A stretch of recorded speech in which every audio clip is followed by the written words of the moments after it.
Time now for sports on 104.7 The Cave. Here's Ned Reynolds. Mike the Intern, Ned Reynolds back in the studio. It's Wednesday, and thank God it's not snowing yet. So we had some press conferences with the Chiefs guys yesterday. Andy Reid, Hitch, and Patrick Mahomes. Interesting to hear their take on it. I really liked Hitchens' take on the game being moved to Saturday because he said, it gets us back out there quicker to kind of make good what we didn't make good last week. I agree with him on that. Quicker was yesterday because they normally would not have gone out on the practice field yesterday. They would have gone out today if the game was Sunday. That's the way they have things structured. But no, they went back on the practice field on Tuesday and did go through their workout. As you mentioned, Mike, the game is Saturday at 3:30. The game is the Chiefs and the Denver Broncos. It is the end of the regular season game. Kansas City really does need to win. As far as their health is concerned, the Chiefs are in pretty good shape. Edwards-Helaire might play. That's what Andy Reid said. He might play, which means he probably won't start. But if he does get in, it'll be in an important role at a time in the game when he is needed. Orlando Brown likely will play. He has a contusion of the thigh that, hey, it's football. Those things are going to happen. Even in warm-up, it's going to happen.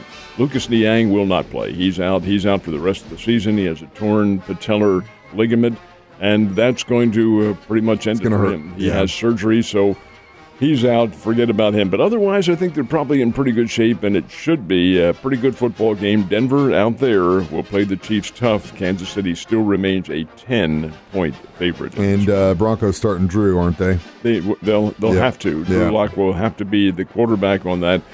Teddy Bridgewater still hasn't really fully recovered yet. It's possible that he could get in, but it's the final game of the season. Yeah, you don't want to hurt a guy too bad, especially when you don't really have a whole lot to play for. But I think we're going to have a pretty big defensive stand on Saturday. Excuse me, I almost said Sunday. And OG $5. So.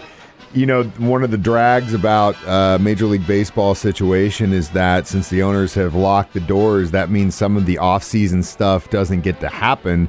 Does that include the annual winter warm-up with the Cardinals? Unfortunately, it does, yes. The winter warm-up is a very big deal up in St. Louis and in surrounding area. We have a lot of local fans. The Springfield Cardinals are always represented up there at the winter warm-up, and a lot of local fans go up because it is a big deal to mingle with some of the players and officials. It is canceled. It's not canceled because of COVID. Don't let them fool you, folks. That's not the case here. This is canceled because of the lockout and because they haven't apparently made any significant progress. Have they been talking? Yes. There have been some low-level talks to take care of some of the minor parts of the contract, if anything's really minor. But there are certain ingredients on which there is total agreement. Those are being taken care of. The big issues, however, have not been discussed. Where do we stand? Who knows? It's such a mess that doesn't really involve the fans, other than the fact that we don't get to see baseball, and other than the fact that we supply the money. Guys, you better damn well understand that in a hurry, because if there's ever a fan boycott of any amount, and there has been in some respects, after 1994, fans didn't show up. After COVID, there were no fans until the latter part of it. The revenues went way down. Those guys, they've got to understand this, and I think they do, but we'll see what happens. Let's look what happened to hockey. I mean, look what happened in the NHL. That took years and years to recover. 2006, I think it was, 2006, that they shut down their season because of a contract dispute, and they never. And you can look at it. Well, there's hockey interest around here because of what the Bears do. They've got a good hockey team. You've got the adult guys around here, and then you've got the Blues fans too. So regionally, hockey has become stronger, I think, in the last 15, 20 years, but it definitely took a hit, and there's still some regions even after that strike that didn't recover because of that stuff, because there's no interest. So don't screw with our interest, baseball. Out of sight, out of mind. Exactly, man. And hell, it happened after the pandemic. A lot of people jumped ship because they just stopped watching it, which is unfortunate. All right, so we've been dying to find out what the hell the Washington football team is going to call themselves, and they have said they're going to do that, reveal the name February 2nd. There's got to be a board in Vegas that have got 15, 20 names on it, like the Washington car car horns, or the Washington Blaze. Or, well, some of the names that are involved are the Admirals, the Brigade, the Washington Commanders, the Washington Presidents, the Defenders. The Washington football team is in the running. Well, the question that I found yesterday is February 2nd. What is the significance here? Why are we waiting until February 2nd? Reason. There is a reason. Because National Football League, and they are marketing geniuses. Believe me, they know exactly what they're doing. They have arranged to make the announcement on the Today Show. And that was the only time the Today Show could arrange a time for them to be in, was February 2nd. That was the earliest they could be. Oh, well, we'll make the announcement then. So to make sure it's on national television, on a fairly well-watched show, I don't, but and you don't. I don't either. We don't. But that's where it's going to be made, and February 2nd's the date. Who knows what it's going to be? Really. What do you think? Hey, when I grew up, and from 1936, I think it was, 1936 or 1937 on, they were the Washington Redskins. They are no longer the Washington Redskins. One of the names that was taken out, Red Wolves, was removed from the running because that had a Red Wolves? Honestly, you know where what? Where are these people coming from, huh? You know what, though? After a year or whatever, 2 years of the football team, I don't honestly mind it. I mean, because they are a football club. The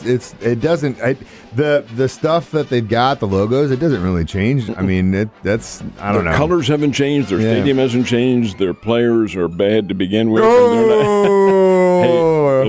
Leave it. The Washington football team, it doesn't bother me at all.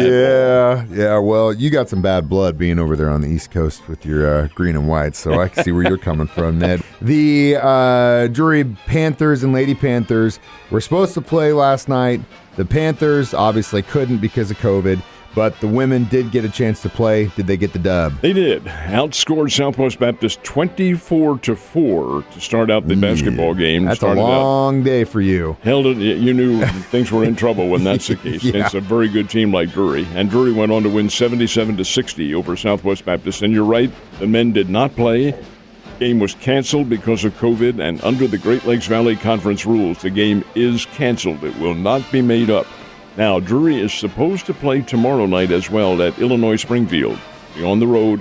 As of now, that game is on. So maybe the COVID outbreak is subsiding over at Drury. We certainly hope so, and certainly hope it's subsiding everywhere as far as that's concerned. But the fact is that the Lady Panthers get the win, and both teams are scheduled to play tomorrow night. So they will be back out on the court, the men. Hopefully. Hopefully. With fingers crossed. Now, Missouri State Bears, they don't have that problem because they're out on the road. Where are they tonight? Beautiful downtown Peoria, Illinois. Peoria is a very nice community, folks, but I also happen to know from an interview I did yesterday that it's got 8 inches of snow on the ground. Oh, man, what a nightmare. It is cold. The crowds they've had. The Bradley basketball team used to play on campus, and they used to play in a most unique setting because it was an old World War II hangar for planes. Oh, wow. And it had the most unique, and really they had some great Bradley teams in the 50s and 60s, and the Lady Braves played in there while we were doing telecasts at KY3 in the 2000s. Anyway, they play now in the Carver Arena in downtown Peoria, which is a hockey arena. And it is cold in there because the basketball court's laid over ice. Boy, it can get brutal. Anyway, that's where the Bears play tonight against Bradley University. Missouri State's probably a better team, should be favored to win. Bears shoot the ball very well, but they've got to maintain a level of consistency. Yeah. And hopefully they have. Should be an interesting game. I think if you ever send Ned out on an assignment again, and if it's on top of court, on top of ice, that'll be the last time he goes. Actually, it has happened a couple times there. It happened in Peoria on the number of telecasts we did there, and in St. Louis when we televised the Bears games from the Enterprise Center, which is what they call it now. That's on top of ice as well. During the first game out there, in the world are my feet freezing like this? I should have called me. I would have told you the old Arrowhead trick. You bring a little patch of carpet or cardboard. That's what you step on. It makes, I know it sounds crazy, but dude, it works. It works. Last but not least, I got to give big props to my K-State Wildcats getting the big dub yesterday in the Texas Bowl. Beat LSU and beat them big, 42-20. Got off to a 27-7 halftime lead and coasted home from there. Kansas State was the better team. LSU finishes this season under 500 for the first time in 23 years. Think you're going to have a changing of the guard there? They already have. Yeah. Coach Orgeron, who actually had a national championship team as recently as, 3 years ago, 4 years ago. Joe Burrow at quarterback, and what's the kid's name? Chase from the Cincinnati Bengals. I can't say his name right now. It's still the wound's still wide open, man. Anyway, though, they were all on that team, regardless of that. Kansas State wins it, and a nice win for K-State gets the 2022 season off to a great start. And indeed, it is the final bowl game. It is not the final college game of the season. There are two more coming up. One is the 1AA championship game on Saturday, the FCS championship game, which involves, as usual, a Missouri Valley Conference team, 8-time national champ North Dakota State, and then the national championship game on Monday night, which is Alabama-Georgia for the second time in a month. It should be a great way to cap off college football with those games. And big props to my K-State Wildcats. I think they've got something to build on. And I love the new coach, and I love that program. As long as they can stay consistent like us. Ned, I'll see you tomorrow, sir.